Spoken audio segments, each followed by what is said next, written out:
Kisah ini bermula pada hari Minggu tanggal 4 Agustus 2019 sekitar jam 3 sore.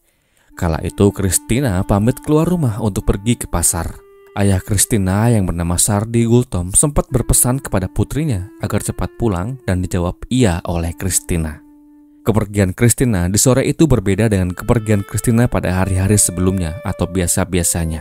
Ia biasa pamit untuk pergi dan ia akan kembali tak lama setelah ia selesai dengan urusannya di luar rumah.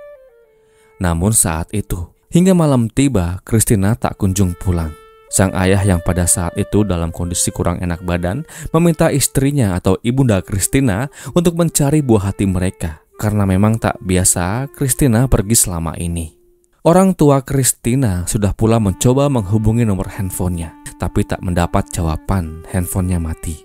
Mereka coba lagi dan lagi, namun tetap tak ada jawaban. Akhirnya dikarenakan malam semakin larut dan rasa panik semakin mulai melanda, si ibu pergi ke rumah tetangganya yang bernama Sanggam Hutapea. Waktu itu jam sudah menunjukkan jam 10 malam. Ia berharap semoga aja ia bisa temukan buah hatinya di rumah tetangganya itu. Biasanya Christina kalau nggak kesana ya kesana, tak ada tempat yang lain. Namun harapannya pupus ketika Sanggam Hutapea tidak sama sekali mengetahui keberadaan Christina. Si ibu kembali pulang ke rumah dan mencoba berpikir positif bahwa buah hatinya sedang bermain di rumah temannya.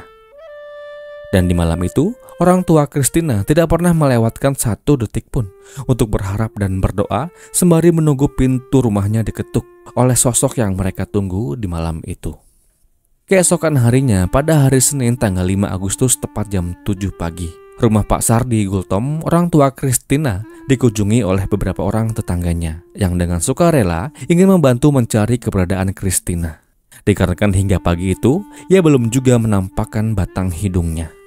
Mereka pun pergi menuju hutan Sitolu-Tolu yang ada di Kecamatan Tarutung, Tapanuli Utara. Singkatnya, di tengah-tengah upaya orang tua Christina yang dibantu oleh warga lainnya dalam pencariannya, tiba-tiba salah satu warga yang ikut mencari berteriak histeris ketika ia menemukan sosok wanita di semak-semak pohon bambu dengan posisi tertelungkup dan tak mengenakan selai pakaian pun. Sontak temuan itu mengundang para warga untuk mendekat ke arah sumber suara yang lokasinya gak jauh dari temuan. Dan ketika ditilik lebih seksama, betapa hancur hati Pak Sardi ketika sosok tersebut ternyata adalah Christina.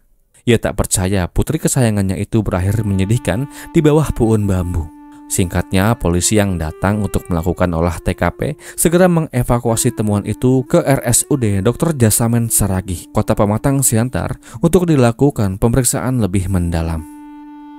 Lalu, apa yang sebetulnya terjadi dengan Christina? Dan bagaimana kisah ini selengkapnya? Jadi, begini. Christina Lasmatiar Gultom adalah gadis usia 20 tahun yang duduk di bangku kelas 12. Saat itu dirinya tercatat mengenyam pendidikan di SMK Karya Tarutung di Tapanuli Utara. Selain sibuk belajar dan mengenyam pendidikan formalnya, saat itu di tahun 2019, Christina sedang melakukan tugas magangnya di Pemkab Tapanuli Utara. Dikarenakan jadwal yang padat selama menjalani tugas magangnya, Christina lebih memilih untuk tinggal ngekos. Dan dia hanya pulang ke rumahnya di Dusun Barbaran Hutapangguan, Desa Hutapea, Tarutung, hanya pada saat liburan dan atau akhir pekan saja. Seperti yang telah disinggung di awal video, Christina adalah putri dari Pak Sardi Gultom dan istri. Tidak didapatkan informasi terkait berapa saudara yang ia miliki dan bagaimana hubungannya dengan saudara-saudara Christina yang lain. Namun yang pasti, Christina dikenal sebagai pribadi yang baik dan tidak memiliki musuh yang selama ini mengganggunya. Namun dari informasi yang beredar, baiknya Christina, kalemnya Christina, membuat Christina diam-diam diintai atau diperhatikan secara diam-diam oleh seseorang yang bahkan orang tua Christina sebetulnya tahu bahwa sosok itu tanda kutip ada sesuatu dengan putrinya itu. Pernah di suatu kejadian Pak Sardi, ayah Christina, memergoki orang itu atau pria itu diam-diam mengintip Christina yang pada saat itu sedang mencuci piring di dalam kamar mandi. Bahkan parahnya masih dalam artikel yang saya kulik, orang itu tak hanya mengintip Christina yang sedang berkegiatan di dalam kamar mandi. Ibunda Christina tak luput dari intayannya ketika dirinya sedang mandi.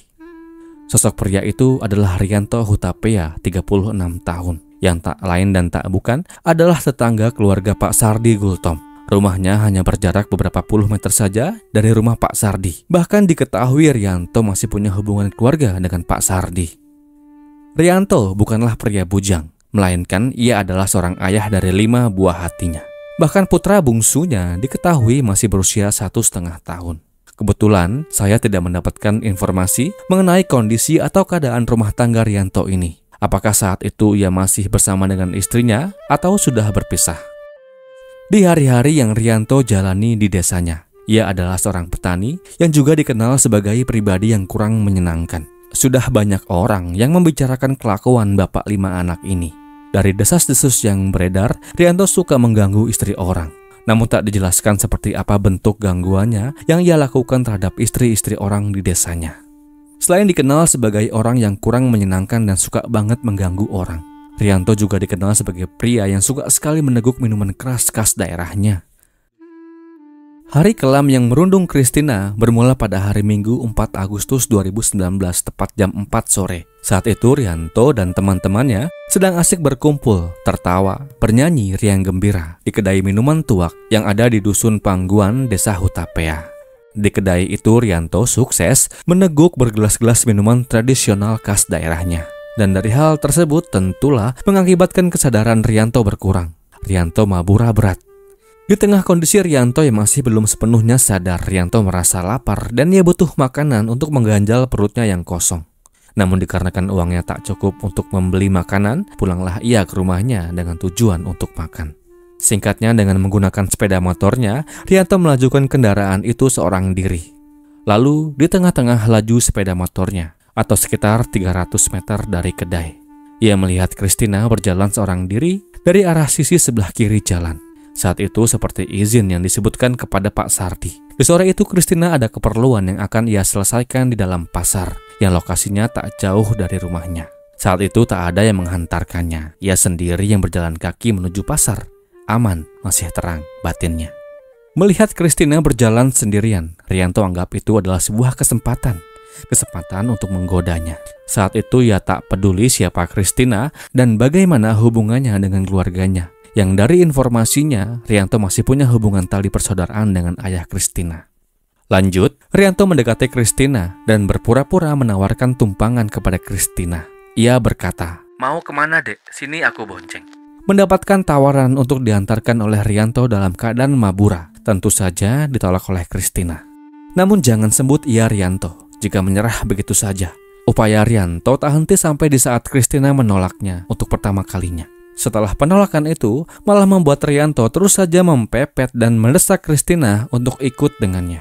Siapa yang gak emosi coba kalau terus dipaksa untuk mengikuti permintaan orang macam Rianto?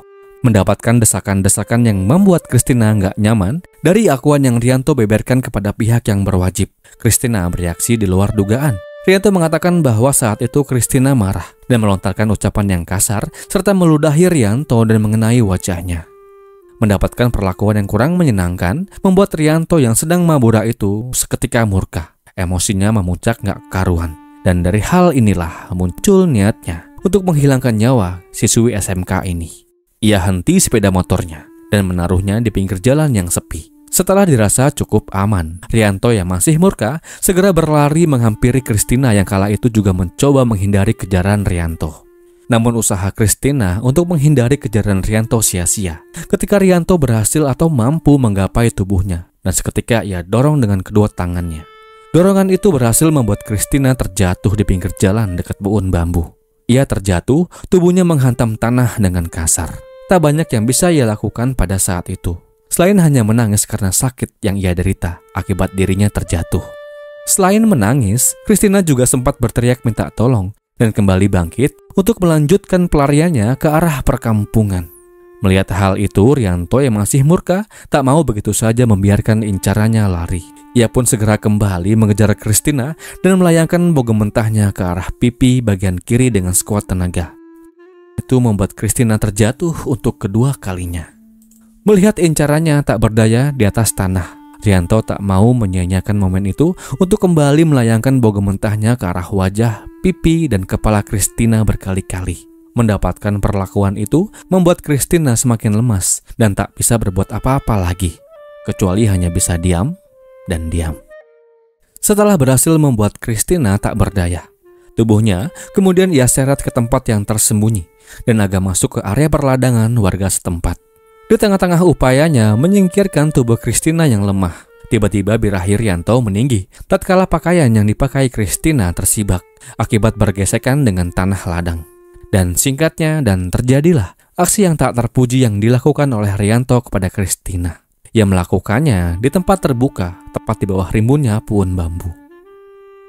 Setelah tuntas melakukan perbuatan bejatnya, kengerian Rianto tak henti sampai di situ saja. Ia yang takut kalau perbuatannya diketahui oleh orang lain, akhirnya ia putuskan untuk menghilangkan nyawa Christina dengan cara mencabut lehernya dengan sekuat tenaga. Dan tak lama, Christina dipanggil Tuhan yang Maha Kuasa. Saya ucapkan duka yang mendalam. Yakin bahwa korban telah kehilangan nyawanya, Rianto membawa tubuh Christina ke pinggir jurang yang dekat pohon bambu. Di sana Rianto mencampakkan tubuh Christina dengan tanpa terlebih dahulu ia kenakan pakaiannya kembali. Dan tuntaslah misinya. Seperti yang telah disebutkan di awal video, tubuh Christina ditemukan keesokan harinya tanggal 5 Agustus 2019. Kasus ini bisa terungkap dari rangkaian temuan tubuh Christina di ladang pinggir jurang. Dan juga ada seorang saksi yang mengatakan gelagat Rianto yang aneh di sore hari sebelum Christina ditemukan menyedihkan. Kala itu si saksi melihat Rianto masuk ke arah ladang dengan tergesa-gesa.